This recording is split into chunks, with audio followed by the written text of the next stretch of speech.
Hello, everyone. My name is Maya Ellison today. We're going to talk about something that's a little less shiny than success stories and a little more jagged, like a cracked mirror. Growing up in a house where being right mattered more than being. Right now. I'm sitting in my garden in Clearwater, Florida. The grapefruit trees are humming quietly in the breeze, and the sun is spilling across the porch like honey. It's peaceful, so peaceful that you wouldn't guess that the girl who built all this once lived her entire life on the edge of someone else's blueprint. But before we get too comfortable, take a second to like the video and subscribe only. If you actually like what I do here, then if you're watching from somewhere far away, drop your location and time zone in the comments. I love knowing where people are tuning in from. Let's rewind the clock. I was born and raised in Pine Ridge, Washington. You've probably never heard of it unless you've spent a night at one of those highway motels with dusty vending machines and soap that smells like chalk. In our household, college diplomas were sacred scrolls. They were framed, polished, lit by gentle halogen bulbs like relics in a museum. But compassion. That didn't even make it to the shelf. My father, Everett Ellison, was a professor of political science at Washington Central State University. Always in a wool blazer, always with an umbrella, even when it didn't rain. He spoke like life was a lecture, and we were students who had to earn his eye contact. My mother, Grace, was the iron-fisted principal of the only high school in town. She believed in rules the way some people believe in guardian angels, was morality. And deviation was sin, their idea of the perfect daughter. My older sister, Claire could recite the preamble to the Constitution in cursive. For all I know, she got into Stanford at 17, then med school at Johns Hopkins, and when she announced her neurosurgery residency. We had cousins driving for hours just to toast her with sparkling cider. That night, I still remember the crystal clink of Dad's glass when he said, "This is the future of America." Then, as if brushing lint off a suit, he muttered, "That online thing Maya does, it's just noise. She'll grow out of it." He didn't even say it directly to me. I was 3 feet away. But I didn't grow out of it. I grew into it, by age. 13, I had rebuilt my neighbor's printer after it swallowed a quarter. By 15, I created a bare-bones site for Mrs. Franklin's jam business, Jam and Grace, when she made her first online sale to someone 2 counties over. She brought me warm banana bread as thanks. It was probably the first moment in my life I felt like what I did had real-world consequence. Then came the day I wore my first ever tech conference t-shirt, gray, oversized with Dev, like a girl stamped across the front in purple. Mom scowled and said, "You're supposed to be studying for the SAT. You think that shirt will get you into Columbia?" And my dad? He looked at the laptop I was configuring for a local pastor and deadpanned, "If you want to spend your life as someone's IT help, by all means, don't expect us to pay for your mediocrity." I smiled. That's what they taught me to do. Smile, nod, fold up my feelings like old receipts at dinner. The name Claire floated across the table like incense. Claire was selected to present at a surgical innovation conference. Dr. Shevlin said Claire has innate leadership potential. Me. I got, "Are you still retaking the SATs math section for the 3rd time?" It wasn't that I hated school. I just didn't want my entire life pre-written in 10-point Times New Roman. I wanted to write my own code, my own chapters then. In my senior year, on May evening around the dinner table mid-glossy brochures from Yale and Cornell, finally said it. I'm not applying to college. Silence. I'm starting my own software business. I already have my first client and almost $3,000 saved. I've been coding websites for small shops. The clang of a fork hitting porcelain still echoes in my memory. My father stood up slowly, his voice carving the air like a scalpel. "That's not happening. Not under this roof." He didn't yell. He didn't need to. His disapproval had gravity. I excused myself, climbed the stairs, and packed 3 suitcases. No drama, no tears. Just quiet rebellion. No one tried to stop me. No hugs, no be safe. Just a locked front door behind me and a future I would have to carve out with my bare hands. I moved to Tacoma, It's a crumbling third-floor apartment with flaking paint and a broken doorbell. The kitchen was so narrow I could wash dishes with my hips touching both walls. I got a used table from the Salvation Army and placed it by the only outlet with stable voltage. It became my office. I boiled eggs in an electric kettle, coded until my eyes blurred, and sent cold emails to people who had no idea who I was. Sometimes I'd sit at night with the radiator on full blast not just to fight the cold, but to keep the doubt from seeping in through the cracks. I called my mom once just to say hi. Her reply, "If you're not back in school, don't expect anyone to be waiting." I wish I could say I was surprised, but her voice sounded like she was reading off a checklist, disappointment confirmed. Still, I pressed forward. My tiny software platform was called Simple Nest. It was scrappy, plain, and not even close to scalable, but it was mine. I charged small makers and crafters a 5% fee to sell their goods online. It was one sale at a time. One hand-woven pot holder.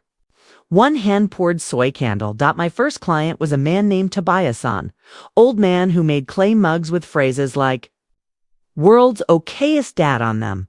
He called me Maya the Mouse because I had a soft voice and small hands. He paid me $18 a month. Still, that $18 covered my electric bill. That was the first win. People often think the first step into entrepreneurship is full of fireworks and motivational speeches. It's not. It's ramen without seasoning, a cracked laptop screen, and watching your friends post graduation selfies while you debug a payment API. With bloody knuckles from slipping on your apartment stairs carrying groceries. One weird thing I learned. If you put peanut butter on dry oatmeal and leave it in the fridge overnight, it kind of tastes like a cookie. Desperate discoveries taste sweeter, but the world wasn't lining up to support me. One retailer actually replied to my email with, "What college did you say you went to?" When I answered honestly, the reply was a single laughing emoji. No follow-up. And that's where I'll leave it for now. The story doesn't end here, it's only just beginning. My car died on a Wednesday, a foggy, forgettable kind of morning where the mist clung to everything like doubt. I had just dropped off a package for Tobias the mug guy at a nearby post office. My Honda Civic, old enough to remember Blockbuster, wheezed at the intersection on 23rd and Layton, then gave up entirely. A coughing engine, a sharp jerk, and nothing. It felt like a metaphor that had gotten too literal. The tow truck driver quoted me $760 for the repairs. Maybe more, if the transmission was shot.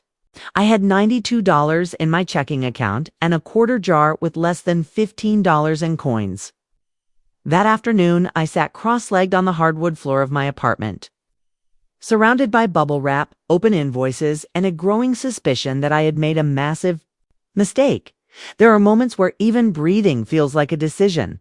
That night, while doom-scrolling through a community website with sticky eyes and a lukewarm cup of instant coffee, I saw a tiny listing, small business meet, downtown. Library, free. No RSVP, no dress code. I didn't expect anything. I just needed to be in a room where people didn't think. I was delusional for trying. That's where I met her, Marla. James. She stood like someone who didn't need to prove anything. Mid-50s, silver hair pulled into a not-so-clean it looked, like origami. A plain gray dress, no jewelry, just a voice like gravel and velvet. She was giving a talk called "Don't Build the Boat, Build the Dock." I didn't understand it at first, but she kept saying things like, "Everyone wants to build this shiny product, but they forget businesses just need stability." When the Q&A ended, I waited. I walked up to her slowly, palms sweating, holding a DIY business card I printed at the local FedEx that still had a smudge of ink on one corner. I almost dropped it when I tried to hand it over. "I'm Maya," I said. "I run a tiny platform for handmade vendors. Small, bootstrapped, but real." Marla looked at the card, then looked at me like she was decoding something. "Do you have active users?" she asked. "I do," I said, opening my laptop with hands I tried to keep from shaking. She studied my dashboard. Modest growth. Real. Transactions. 24 users. 10 regulars. Tobias had sold 37 mugs that month. You don't need more sellers, she said, almost too casually. You need better clients. I blinked. I'm not sure I follow. Instead of selling one potholder at a time, she said, sell your system. Craft shops, indie boutiques, B2B licensing. The infrastructure is your gold knot, the storefront. We talked until the library lights flickered. I asked if I could follow up with her sometime. She gave me her card. Only if you actually take my advice, she said. That night I didn't sleep. Not because I was excited, but because my brain wouldn't stop spinning. B2B. Licensing, infrastructure. These weren't words I used. They were grown-up business words. But they clicked like puzzle pieces I had overlooked out by morning. I had rebranded. Simple Nest became Threadstone Systems. Less Etsy, more logistics, a name with weight, with muscle. I rebuilt my entire platform from scratch using a framework I barely understood, Googling every third line of code until sunrise. I removed the storefront feature and focused purely on tools, order tracking, basic inventory logging, client communication, dashboards. I emailed every small shop and boutique I could find within a 300-mile radius. Cold pitches, custom demos. I even attached a screenshot of Tobias's okayest dad mugs with a tagline. You focus on craft wheel, handle the rest. 90% didn't reply. 5% said no thanks. 4% clicked a demo link, but ghosted. 1%. That's where the miracle lived. A month after the pivot, I got an email from an indie furniture chain called Hearth and Timber. They had 24 locations across 4 states and used a clunky Excel-based system to manage everything. The operations manager, a no-nonsense woman named Elena Cortez, had one line in her message. If your system can log inventory by location and push shipping labels, show me. I had no idea how to do that. Yet, I gave myself 72 hours. Jared, a UX design intern I met at the same library meet, came over with his laptop and 3 packs of gummy worms. We didn't sleep. We built a mock interface using Figma, faked some shipping API data, and manually created store IDs for location-based tracking. When we finally clicked send on the demo email, I was shaking. The next morning, I got a reply, when can we implement? The deal was $108,000 over 6 months. I would receive $30,000 up front. I stared at that number like it was a hallucination. $30,000. That was more than I had made in the last 2 years combined. We signed the contract at a cafe I couldn't afford to eat in. I wore the only blazer I owned thrifted, missing a button inside the lining. When Alina asked how large our team was, I said agile and remote, which was code for just me and Jared using a pantry whiteboard. The deposit hit my account the next Tuesday for the first time in my adult life. I didn't just have enough. I had more than enough. The heater wasn't on full blast that night. I didn't need it.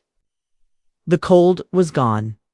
Over the next few months, we began building custom tools for other artisan shops, candle copes, home decor brands, even a vegan leather goods studio in Northern California.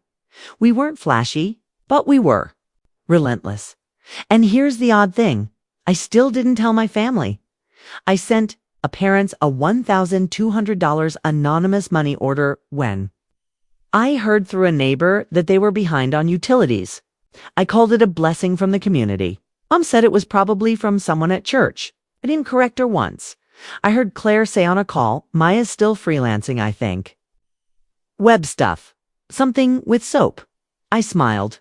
Let them think whatever they want because I was building something real this time.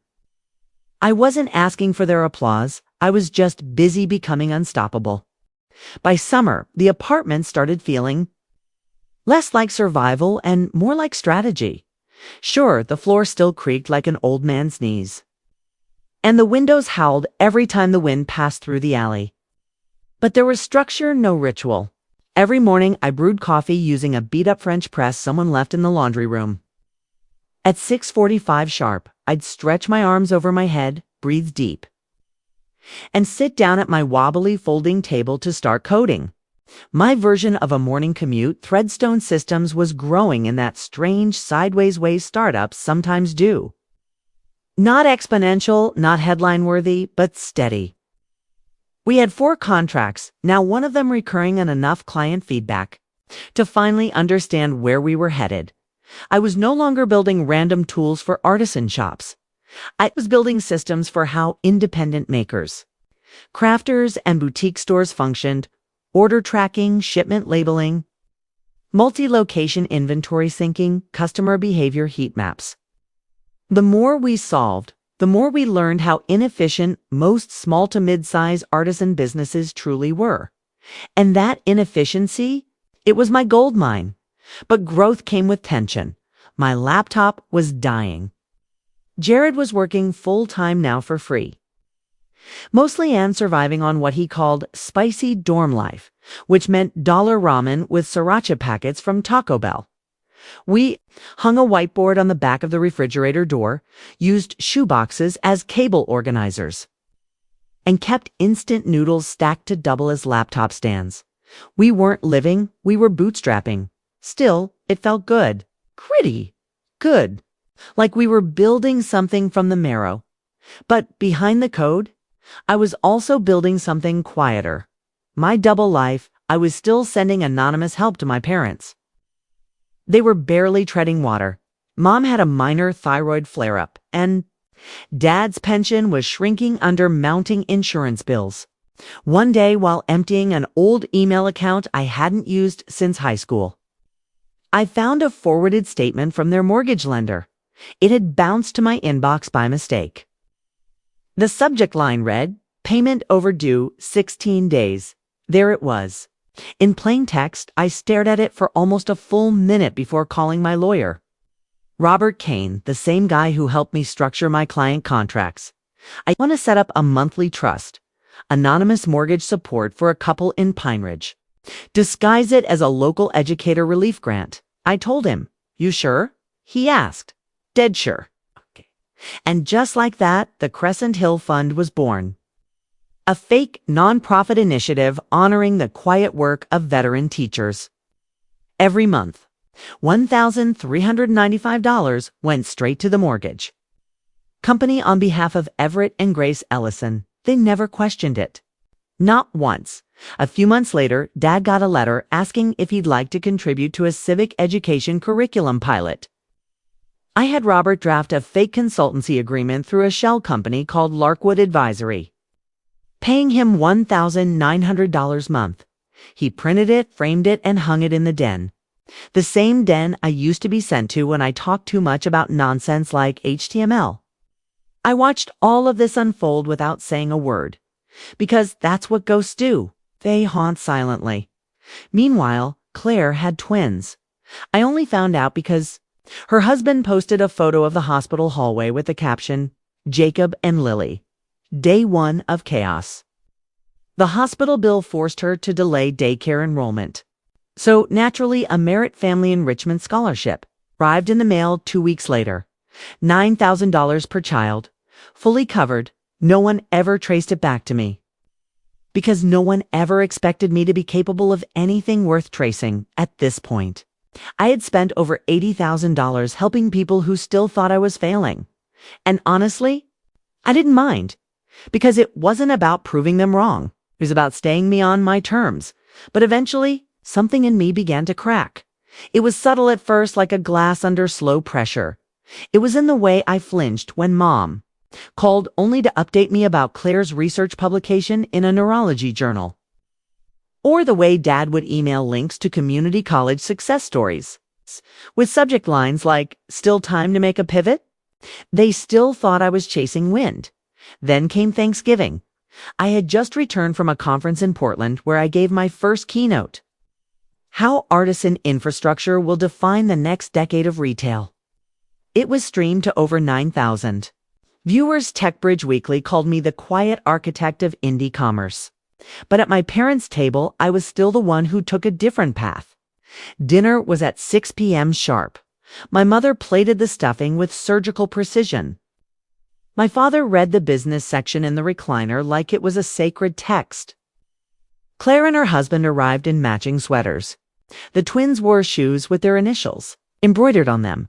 They asked me to carve the turkey. I smiled and passed the knife. Halfway through dinner, my dad stood and made a toast about hard work and family pillars. He spent a full 2 minutes praising Claire's patience in medicine and Matthew's devotion as a father. When he sat down, my name hadn't been mentioned once, so I reached under the table and placed a black folder in front of him. "What's this?" Mom asked, her tone instantly wary. "Something I think you deserve to know." I said calmly. Inside the folder were printouts from my company's internal investor. Deck payment records from the Crescent Hill Fund, copies of the Larkwood Advisory, contract scholarship approval letters for Jacob and Lily and On Top Tech Bridge. Weekly centerfold featuring my full-page photo and the headline, Maya Ellison, the Code Whisperer, Reshaping Small. Business in America, my father flipped through the pages slowly, his eyes scanning the text, then darting back to me. I could feel the temperature in the room drop like the AC had kicked on. "This is exaggerated," he said at last. "No," I replied. "It's just hidden. It's from people who never wanted to see me?" Claire scoffed. "You're telling us all this just to embarrass us?" "No," I said, my voice low but steady. "I'm telling you this because you've lived on my success for years while pretending I don't exist." Mom whispered, "Why didn't you say anything sooner?" I stared right at her. "'Cause every time I spoke, you looked at me like I was a mistake." Then Dad stood, sharp as ever, like he was ready to lecture. "I don't believe this. You don't build this kind of life without backing or cheating."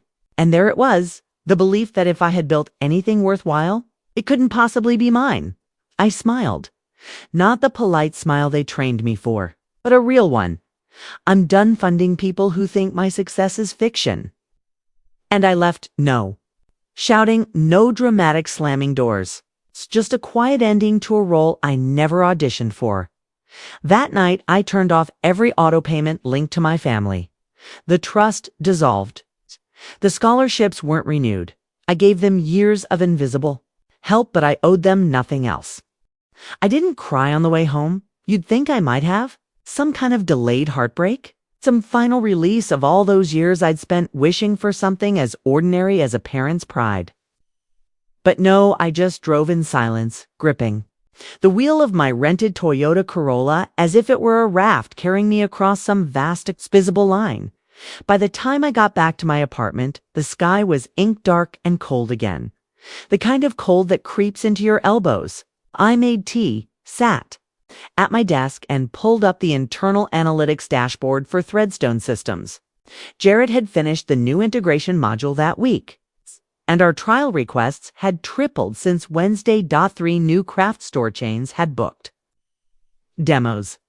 A boutique lighting cope from Santa Fe, a heritage textile company in Vermont, and a small but fiercely growing ceramic brand in Colorado with 7 storefronts. That same night, I received a message on LinkedIn from someone named Darla May, senior strategy lead at a venture capital firm in Boston. Subject line, interested in a conversation about your future. I didn't open it right away. Instead, I logged into our internal workspace, left a comment on a bug Jared had flagged, then scheduled a team check-in for Monday morning. There was power in that pause. The next day, I booked a one-way flight to Clearwater, Florida. Let me explain. 3 years earlier. Before the revenue, before the hires. Before Threadstone had even made its first 100,000, I bought a house. A vacation home, technically. A little white bungalow with a red tile roof on the outskirts of Clearwater, surrounded by grapefruit trees and hibiscus bushes. I found it during a depressive spiral late one night while scrolling real estate listings with a bottle of grocery store wine and a dream of escape. It was cheap, it was charming, was mine. I barely visited it back then, maybe once a year, maybe not at all. But I always paid the taxes on time. Always kept the utilities running. Because even back then, some part of me knew I would need that place one day not to rest, but to begin again. Now was that time. 2 weeks after the dinner at my parents' house, I stepped off the plane in Tampa with one carry-on, one duffel, and a file folder containing legal termination notices. I had already asked my attorney, Rebage, to dissolve the Crescent Hill Fund. I had signed the closure documents for Larkwood. Advisory. The scholarship accounts were officially flagged as non-renewing with no explanation. When it was done, I sat under the patio of my new old house, watching the wind pull through the tall palms. It smelled like citrus and something close to forgiveness. Then, I began tearing everything down. The rental furniture gone, the pastel seascape paintings donated, the ceramic soap dispensers shaped like seashells tossed. I hired an interior designer named Elena, Cuban-American architect with a no-nonsense ponytail and a genius for soft, clean lines. We kept the bones of the house but rebuilt the heart. It took 8 weeks, but when it was done, the house breathed. Whitewashed walls, floating wood shelves, a single long desk with 3 monitors and 0 clutter, a reading nook, a kitchen with matte black fixtures and pendant lights that glowed like candle flames. It wasn't a house anymore. It was a command center. Meanwhile, Threadstone was evolving too. Jared agreed to relocate. So did Rachel, our operations lead from Oregon, and Dominic, the product manager we'd hired during the Colorado project. We set up in a glass office on the 9th floor of a coastal business tower in Clearwater's West Bay district. From the conference room, you could see the water curve like a smile. Rachel asked on day 1, "So is this a rebrand or a resurrection?" I said neither. It's a shedding. We dropped the systems and just became Threadstone. New branding, new pitch decks, new clarity. No more pretending we were a tiny platform helping shops sell candles. We were the infrastructure powering the future of artisan logistics within 1 quarter. We closed 3 new clients' Florida-based operations that had been stuck, using outdated inventory systems for decades. We built out smart fulfillment tools, customer analytics dashboards, and real-time stock-level alerts with predictive demand forecasting. Our tools weren't flashy, but they worked, and we priced them for scale. Our new valuation, $59.70 million, and that was before we rolled out our AI features. Night.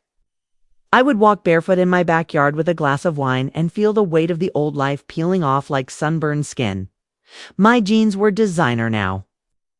Not to impress, but because I liked how they fit. I no longer hid my smartwatch under long sleeves. I no longer flinched when someone asked, "So, what do you do?" "I run a tech company." I'd say, voice steady. "We build software that helps small businesses scale smarter."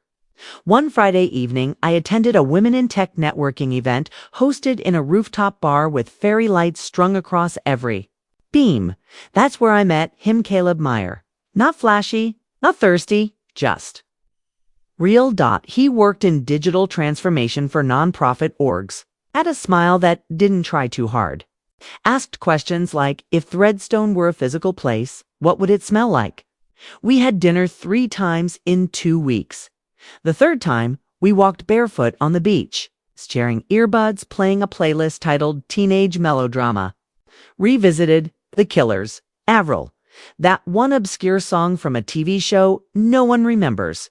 He never asked about revenue, never once mentioned exit strategy. "You're the only person I've met who built $1 million company in silence," he said one night sitting cross-legged on my porch. I laughed. Maybe I was just scared if people knew they'd try to reshape me. And now I looked up at the stars. Now, if someone can't accept who I really am, they don't get to be part of my story. We toasted with pineapple mojitos. No promises, just presents. Still, I thought about the past more than I admitted. About Claire. About Dad's voice calling me a fraud. About how Mom had grabbed my wrist on my way out, asking about the next month's support, as if that were still my role. But I was changing the narrative. That's when I knew I needed to do something. Bigger dot, not for them. For people like me, young creators, misfits, coders who didn't make the GPA, but could build something world-changing at 2 a.m. on a busted laptop. People who didn't need mentorship from the top, but belief from anywhere. So I founded the Maya Fund. We called our first initiative the Forge Forward Grant. No degree requirements. No pitch decks. Just an idea and the will to build. In the first 6 weeks, we got 487 applications. The very first grant. $20,000 to a 22-year-old from El Paso named Alicia Monroe. She was building a scheduling platform for community clinics. Her education, high school diploma, and YouTube. When I told her she was approved, she started crying. I didn't think anyone would pick me, she said. I smiled. Maybe you just hadn't met the right reviewer yet. It was the middle of June when I received a phone call from an unknown number with a Salem, Oregon area code. A landline. I stared at it for a full 10 seconds, heart calm but curious. Some part of me already knew, I answered. A pause. Then a familiar voice, slightly brittle but clear. It's Mom, Linda. My hand didn't tremble. My breath didn't hitch. I just stood there in the kitchen, barefoot. Feeling the cool tiles beneath my feet and the warm Florida light draping the room. I was wondering, she said gently, if your father and I could come visit you next month. There was something delicate in her tone, like she was trying to pet a bird without scaring it away. I didn't answer right away. In what capacity? I asked, as the daughter you once cast out? Or the CEO no one can ignore anymore? There was a long pause, long enough for me to hear birdsong through her open window. As our daughter, she said at last, just our daughter, if you'll allow it. I told her I'd think about it. And I did. For 3 weeks, I thought about it. I walked on the beach at sunset. I held team meetings and read grant applications. I drank iced tea on the porch with Caleb while he skimmed through spreadsheets for a nonprofit in Missouri. But in the back of my mind, the question loomed. Did I need anything from that meeting? Not close your eye, already had that. Not forgiveness, I had given it to myself years ago. Eventually, I decided yes, but on my terms.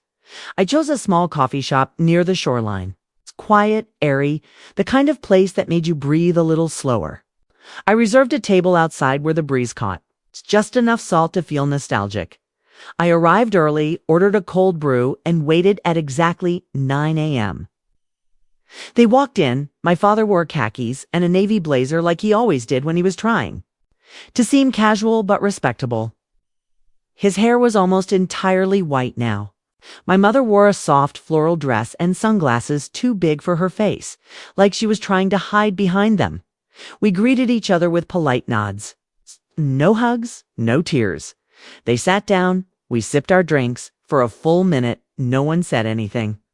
I wasn't nervous, I wasn't angry, I was anchored. Like the ocean beside us, calm, endless, unmoved. Finally, my father cleared his throat. I read your recent interview in Founders Weekly.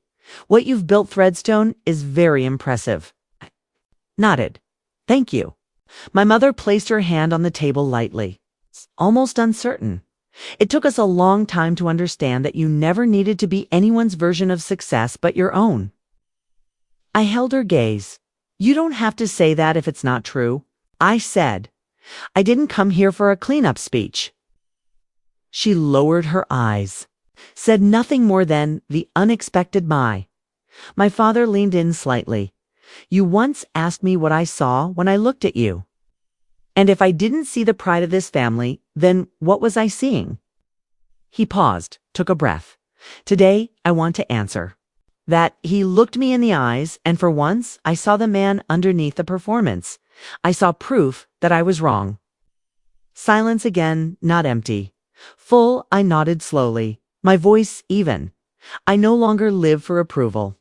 I didn't build this life to earn a pat on the back or be welcomed home. I built it because I was tired of waiting for someone to see me. Neither of them protested. Neither tried to reframe the past. Instead, my mother said softly, we're Just glad you let us see it now. We stayed a little longer, talked about the park renovations in Salem, the twins' latest dance recital, even a local bakery Claire liked. When we stood to leave, my mother offered a hug. Not desperate. Not clinging. Just a moment of warmth with no strings attached. I accepted as they walked away toward their rental car. I didn't wave. I didn't cry. I turned back toward the ocean and walked along the shore, the wind folding around me like a whisper. I texted Caleb. I did it. He called immediately. Did what? I sat in front of them. No anger. No need. Still fully myself. There was a pause. Then his voice, soft but full of admiration. Then you've already won. I ended the call and walked until the sand swallowed the sidewalk. That night, our usual Sunday dinner in my backyard, I shared the story with the circle. Rachel raised her glass to no longer needing anything from the people who couldn't give it.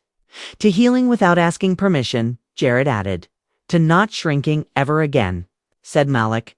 We clinked mismatched wine glasses under the string lights, the smell of rosemary and fresh bread curling in the air. Threadstone was thriving. The Maya Fund had just been profiled in Social Capital Monthly, and I had just signed a partnership with a major logistics platform that would allow every one of our artisan clients to access discounted national shipping rates. We weren't just building tools anymore. We were building momentum. But none of it compared to what I had found in those quiet Sunday nights.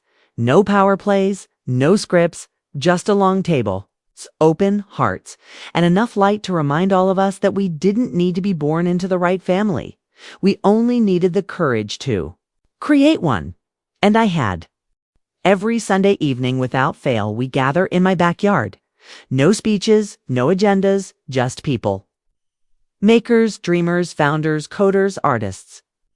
And the occasional lost soul who wandered in through a friend and stayed for the bread. The long wooden table has gained more character over time, wine stains, scratches from kids' toy trucks, rings from mismatched glasses. It's perfectly imperfect, like all of us. The string lights overhead flicker on automatically now, set to catch the golden hour just as it folds into dusk. Caleb usually brings dessert, something weird and citrusy, and Rachel is infamous for her accidental sangria, which tastes like it might contain no fruit but all the regret. It's our ritual. And sitting here, with soft music playing from someone's Bluetooth speaker, I've realized something. I don't need a family to take me back, because I've built a community that chose me without conditions. There's Jared, still using the same hoodie he wore during our first product sprint, now fraying at the cuffs but worn like armor. There's Alicia, the first Forge Forward recipient, who's now scaling her platform for low-income clinics faster than we can update her grant paperwork. There's Malik, who just landed his first pilot project and got a tattoo of the Maya Fund's logo on his forearm. I begged him not to, but he said it reminds me that someone saw me before I had proof. I cried that night, not the sloppy kind, the silent, grateful kind. The kind you feel in your throat more than your eyes. Earlier this year, Threadstone hit another milestone. We expanded into 7 more states, signed a white label partnership with a major retail platform, and hired our first in-house AI engineer to lead product evolution for predictive logistics. We didn't announce it in a press release. We just updated the roadmap and kept building. Because that's who we are. I still wear sneakers to meetings, still drink cheap gas station coffee on coding days, still delete social media apps from my phone every month just to clear the noise. But now, I no longer shrink when someone asks about my past. Now I say, my name is Maya Ellison. I'm the founder of Threadstone. We build supply systems for artisans. And I used to write code in a freezing apartment, eating boiled eggs. Want to know more? I no longer flinch when my mother texts a photo of the twins holding hand-painted thank you signs, or when my father sends a clipped article with the headline, "Local founder to speak at National Small Business Forum," with no message, just the link. They're learning, and more importantly, unlearning the version of myself that needed them to catch up in order for me to keep moving forward. Forgiveness, I've come to understand, isn't about letting someone off the hook. It's about cutting the rope that kept you tied to needing their approval. I forgave them so I could be free. Not because they changed, but because I did that night. After everyone's gone and the last chair has been folded up, Caleb finds me barefoot in the kitchen, stacking plates and humming something from a playlist that hasn't updated since 2012. He wraps his arms around me from behind and kisses the side of my head. "You okay?" he asks, voice low. I nod, leaning into him. "I'm better than okay. I'm whole. We don't need to say more. We never do." Outside, the moon rises above the grapefruit trees, casting silver light over the table where strangers became family, where failure was never a curse word, and where stories weren't cleaned up to be palatable. They were raw, broken, real. And somewhere across the country, there's a young girl sitting on a twin mattress in a too-small room, dreaming of building anything that makes her feel seen. She doesn't have funding, doesn't have connections. She might not even have belief from the people around her. But maybe, just maybe, she has a little spark.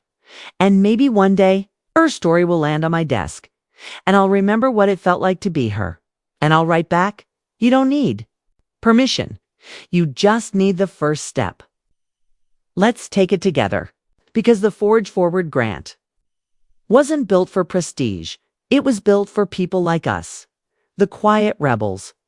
The soft fighters. The ones who dared to keep going not because anyone clapped, but because they refused to stop.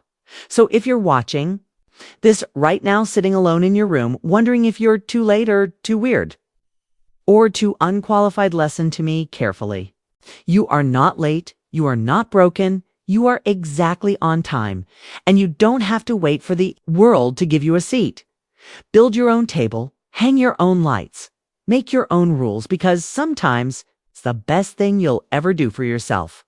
It's stop begging for love from people who only want a version of you that doesn't exist, and instead choose you fully every Sunday night as we break bread and pour wine in chipped glasses.